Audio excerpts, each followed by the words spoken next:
पुण्यातल्या ह्या जागेबद्दल आम्हाला आधी का माहीत नव्हतं? आज आम्ही जेवायला बाहेर जायचा प्लॅन केला आणि म्हणून आम्ही तर सकाळपासून काहीच खाल्लं नव्हतं, कारण तिकडे जाऊन भरपूर खायचं होतं. हॉटेलकडे जात असताना तुम्हाला असे सुंदर ठिकाण पाहायला मिळतील. तर मित्रांनो, आपण आज आलो आहोत हॉटेल शौर्यवाडा इकडे, जे की पुण्याच्या भोसरी परिसरामध्ये आहे. एंट्रन्सला सुंदर आणि खरेच वाटणारे 2 मंदिर तुम्हाला दिसतील. मला वाटतच नव्हतं की मी कोणत्या हॉटेलमध्ये आले आहे. मला खरंच असं वाटत होतं की मी कुठल्यातरी राजवाड्यात आले आहे.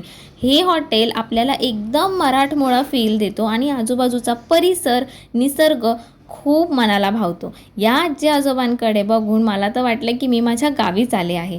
पण खरी मज्जा तर वरती आहे यांच्या डायनिंग हॉलमध्ये.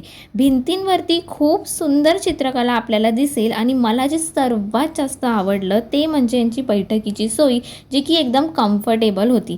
यांचे पाणीचे बॉटल्स युनिक होत्या बरं का, कारण की आपल्याला मराठी संस्कृतींची माहिती प्रत्येक बॉटलवरती दिली जाते.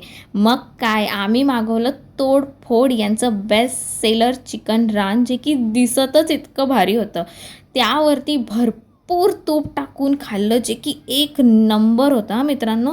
नंतर मागवला यांचा मस्त मटण मसाला, रोटी आणि ज्वारीच्या भाकरी, जे की खाऊन मन तृप्त झालं. शेवटी मागवली सोलकढी, पण माझं मन तर काही भरेना, म्हणून मी मागवलं आईस्क्रीम.